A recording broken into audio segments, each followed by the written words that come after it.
Sinister stories. Daniel and Marissa were the epitome of a snobbish upper-crust couple, the kind who scoffed at the idea of ever mingling with anything below their status. Their pristine BMW glided down the lonely highway like it belonged on a runway, not the cracked, weed-choked asphalt that stretched for miles in both directions. The city had long faded in the rearview mirror, and now all that surrounded them was emptiness. The car's dashboard chimed, breaking the silence that had fallen between them. Marissa glanced at the fuel gauge, her brows furrowing. "Daniel," she said, her voice tinged with annoyance. "We're nearly out of gas. Why didn't you stop earlier?" Daniel clicked his tongue. "I told you we'd be fine. There's supposed to be a gas station out here somewhere." Sure enough, just as he finished speaking, a small, flickering sign loomed ahead, its fluorescent bulbs buzzing angrily against the still night. The sign read, "Open 24 hours," though the worn-out facade and shattered windows of the building suggested otherwise. The single streetlight outside cast an anemic glow over the parking lot, and beyond that, the darkness swallowed everything whole. Daniel pulled into the lot, rolling to a stop beside pump number 2. He switched off the engine with a sigh. "Stay here," he said, pushing open the door. "I'll handle this." Marissa didn't argue, content to scroll through her phone as Daniel headed toward the gas station's glass doors. Inside, the fluorescent lights flickered sporadically, casting odd, shifting shadows across the shelves of dusty snacks and the chipped linoleum floor. The air inside was thick with the smell of stale tobacco and something else, a faint, sour odor that Daniel couldn't quite place. The counter stood at the far end of the store, unmanned. Daniel frowned. He walked up to the register, glancing around. "Hello?" His voice echoed off the cracked walls. "Anyone here?" No response. The place felt abandoned, except for the buzzing of the lights overhead. He pressed the bell on the counter, its shrill ring cutting through the stillness. Again, nothing. Daniel cursed under his breath. He tapped at the keyboard behind the register, hoping to activate the pump himself, but the screen was locked, prompting him for a password. Frustration boiled in his chest. He needed gas, and there was no way in hell they were staying in this dump any longer than they had to. He stepped back from the counter and surveyed the store again. In the far corner, a narrow hallway led to a door marked "Private." Figuring the attendant might be living on the premises, he started toward it, his shoes squeaking on the sticky floor. "Hello?" he called again, his voice more insistent. "I need some help here." No answer. Daniel reached the door and hesitated for a moment, with his hand on the knob. It felt wrong to intrude, but he was getting desperate. With a sigh, he turned the knob and stepped inside. The hallway beyond was dimly lit, and the sour smell he'd noticed earlier was much stronger here. A flight of stairs led up to a second floor, and at the top, he could see a sliver of light peeking from beneath another door. As he climbed the stairs, the wooden steps creaked beneath his weight. "Hello?" His voice felt smaller now, swallowed by the oppressive quiet. At the top of the stairs, he stood before the door. It was slightly ajar. Without thinking, he pushed it open, stepping into a small, cluttered bedroom. An elderly woman sat up in bed, her thin white hair tangled around her face. Her eyes were wide with terror, and as soon as she saw him, she let out a piercing scream. "Intruder! Thief! Help!" she shrieked, her voice cracking with panic. Daniel's heart leaped into his throat. No, it's not like that," he stammered, raising his hands in a gesture of surrender. "I just need gas. I didn't mean to." The woman continued screaming, her voice reaching a fever pitch. Before Daniel could react, he heard the pounding of footsteps from down the hall, followed by the unmistakable sound of angry male voices. "Mom, what's going on?" A voice boomed, followed by another shout. "Are you okay?" Daniel's stomach dropped. He turned to see the door at the end of the hall swing open, and 3 hulking figures barreled toward him. They were massive, farm-bred, burly men with fists clenched and fury etched into their faces. "Get away from her!" one of them roared. Panic surged through Daniel's veins, and he bolted. He ran back down the stairs, the men's heavy footsteps thundering behind him. His breath came in ragged gasps as he burst through the door into the gas station store, his mind racing with only one thought: escape. Marissa was standing by a shelf of snacks, oblivious to the chaos unfolding. She looked up as Daniel dashed past her, confusion written across her face. "Daniel, what the hell? Run!" he shouted, barely slowing down as he tore toward the exit. "Run, Marissa!" She blinked in disbelief, frozen for a moment as the three massive men stormed into the store, their faces twisted with rage. Only then did she grasp the gravity of the situation. Her purse clattered to the ground as she sprinted after Daniel, her heels slipping on the linoleum. They burst out into the night, the cool air hitting them like a slap. Daniel fumbled with the car keys, his hands shaking as he tried to unlock the car. Marissa was right behind him, glancing over her shoulder at the gas station. The three men hadn't followed them outside, but she could see their shadows moving inside the store, silhouetted against the flickering lights. "Hurry up!" Marissa cried, her voice shrill with fear. "I'm trying!" Daniel snapped, finally managing to unlock the car. They both scrambled inside, slamming the doors shut. Daniel jammed the key into the ignition, his hands trembling as he turned it. The engine sputtered. "No, no, no," Daniel muttered under his breath, his heart hammering in his chest. He turned the key again. The silence after the car sputtered to its death was unbearable. Daniel's hand shook as he gripped the key in the ignition, his knuckles white. He turned the key again, desperation surging through him, but the engine refused to comply. Daniel slammed his fists on the steering wheel. Come on," he muttered through clenched teeth. Marissa's breathing quickened, her eyes locked on the three men standing in front of the gas station. Their massive silhouettes were outlined in the dim glow of the station's flickering neon sign.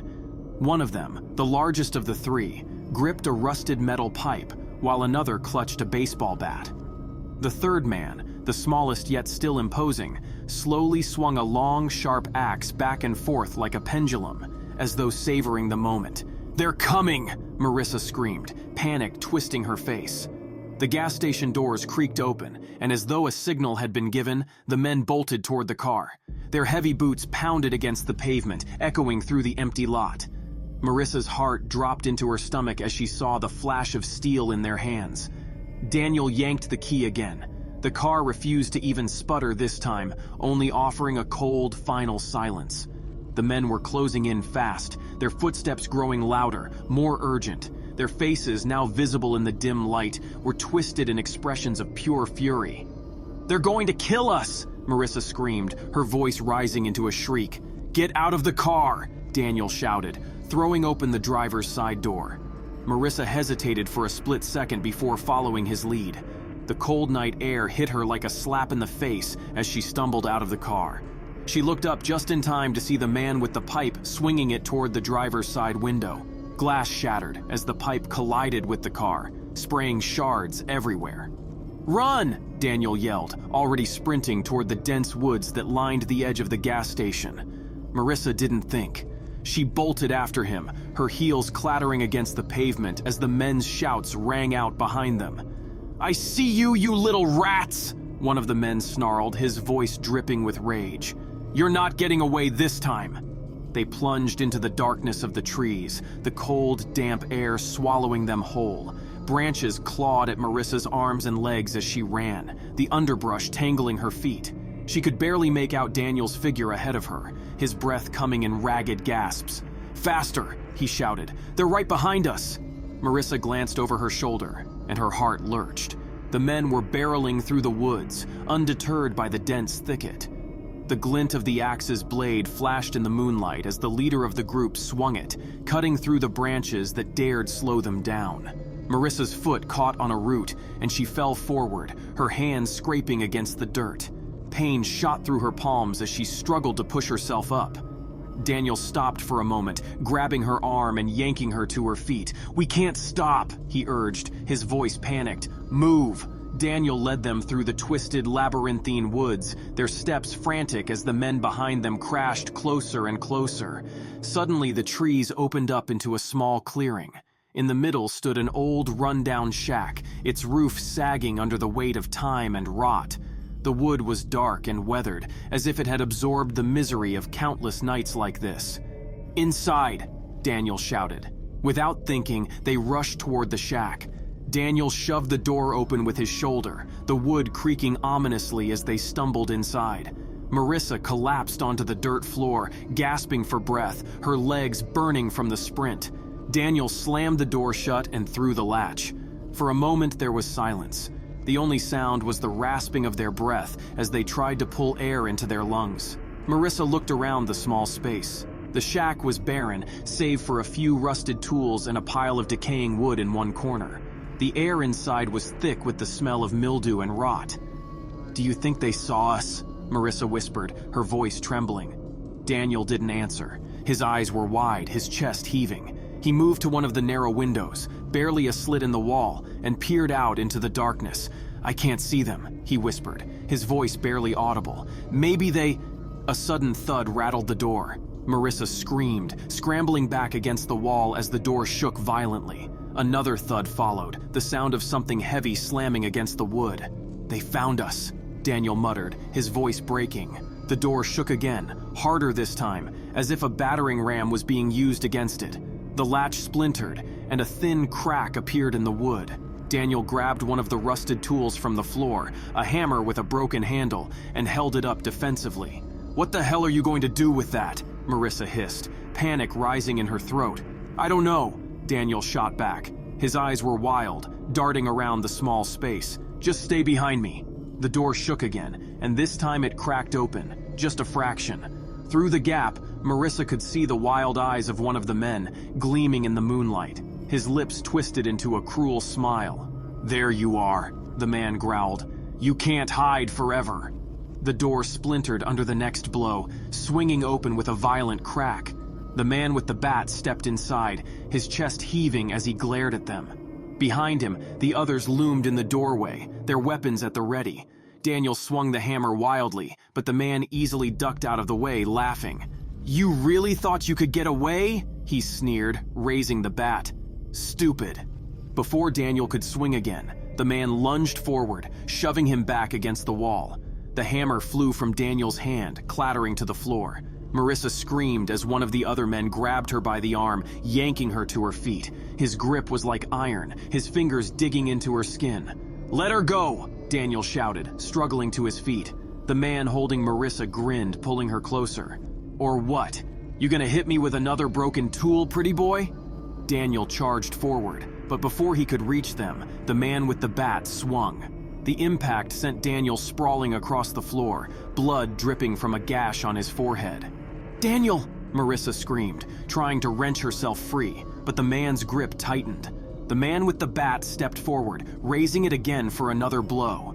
Daniel groaned, struggling to push himself up, his vision blurring. "This is what you get for messing with our mama," the man snarled, his bat hovering above Daniel's head. "You should have stayed in the car." And with a swing of the bat, Daniel's world suddenly went dark. When he awoken, Daniel realized he was tied up on a chair in an empty room. Daniel began to shout, "Where is Marissa?" with no answer from anyone. He tries to get out of his restraints with no success. Finally, the elderly woman walks into the room. Daniel quickly starts explaining that he only wanted gas. The woman looks at him and replies, "Mama, don't like liars, and the boys are going to beat the truth out of you." Daniel quickly reiterated that he just wanted gas. He proclaimed how sorry he was for entering her room. The woman looked at him and simply replied, "You will be sorry." As she started to exit the room, Daniel quickly exclaimed, "Where is Marissa?" The elderly woman paused at the doorway, her bony hand resting on the weathered frame. Her face, wrinkled and pale, showed no emotion as she turned her gaze toward Daniel and exclaimed, "Marissa's exactly where she needs to be." Daniel's heart pounded in his chest, panic spreading like wildfire. "What do you mean? What did you do to her?" His voice was desperate, and the fear in his words was palpable. The woman's lips curled into a thin, humorless smile. "You worry too much, boy. She's safe for now, but it's not her you should be worried about. No, it's you who needs to learn a lesson, for breaking into my home, for bringing trouble with you." Daniel struggled against the ropes binding him to the chair, his wrists raw and bleeding from his earlier attempts to free himself. "Please," he pleaded, his voice cracking. "I didn't mean any harm. I just needed gas. Let us go and we'll never come back. I swear it." The old woman shook her head slowly, almost pityingly. "Boys like you never learn. Always thinking you can do as you please, break what isn't yours. Take what you don't deserve. My sons will teach you a lesson you won't forget." She turned and walked out of the room, the door creaking shut behind her. The sound of the latch clicking into place sent a chill down Daniel's spine. Daniel's mind raced, trying to think of a way out. Marissa was still out there somewhere, but if the old woman's words were any indication, she wasn't dead, yet. He had to find her, but first he had to get out of these ropes. He struggled again, pulling at the bindings around his wrists and ankles, but the knots were tight. His skin stung where the rope had cut into it, but he ignored the pain, focusing instead on the faint hope that maybe one of the knots was loose. He twisted his wrists, grimacing in pain, and felt a slight give in the rope. His heart leapt in his chest. Maybe, just maybe, he could work it free. He began twisting and pulling, careful not to make too much noise. Sweat dripped down his face, his breath coming in short, shallow gasps as he worked at the ropes. Finally, after what felt like an eternity, he managed to loosen the knot just enough to slip one of his hands free. With renewed determination, he quickly untied the rest of the ropes, standing shakily to his feet. He had to get out of here, now. Daniel made his way to the door, pressing his ear against the wood. He could hear muffled voices outside, the low rumble of the men's angry conversation. He couldn't take them on, not in his weakened state. He needed to find Marissa and get them both out of there without being seen. The door creaked softly as he pushed it open, and he slipped into the dimly lit hallway. The house was old, the floorboards creaking under his weight as he moved carefully down the corridor. He could hear the men in another room nearby, their voices growing louder as they argued about what to do with him. "I say we finish him off now," one of the voices said, gruff and menacing. "Teach him a real lesson." "Not yet," another voice replied. "Mama says he's gotta suffer first, gotta make him understand what he did." Daniel's stomach churned, but he didn't stop. He kept moving, his eyes scanning every corner, every shadow for any sign of Marissa. Finally, he reached a narrow staircase leading down to the first floor. He descended cautiously, each step feeling like it might give away his position. The air was thick with that same sour, rotten smell he'd noticed earlier. His senses were on high alert, every creak and shift in the house making his heart race. At the bottom of the stairs, he saw a door slightly ajar. Light spilled out from the crack, and he could hear soft sobbing coming from inside. "Marissa," he whispered under his breath. He moved toward the door, careful to stay silent. When he reached it, he slowly pushed it open and peered inside. Marissa was there, tied to a chair much like he had been, her face streaked with tears. Her clothes were torn, and her skin was bruised from the rough handling of the men. She looked up at him, her eyes wide with a mixture of relief and terror. "Daniel," she whispered, her voice shaking. All of a sudden, Daniel heard large, heavy footsteps coming down the stairs. Daniel knew he had no time to save Marissa, so he looked up at her and mouthed the words, "I'm sorry." Marissa looked up at him, her eyes pleading. "Don't leave me," she whispered, her voice barely audible. "I'll come back for you," he said to no one as he already exiting the room, his voice barely steady. "I promise." Marissa's eyes widened, a tear slipping down her cheek. "Daniel, no!" But he was already gone, slipping back into the shadows before she could protest further.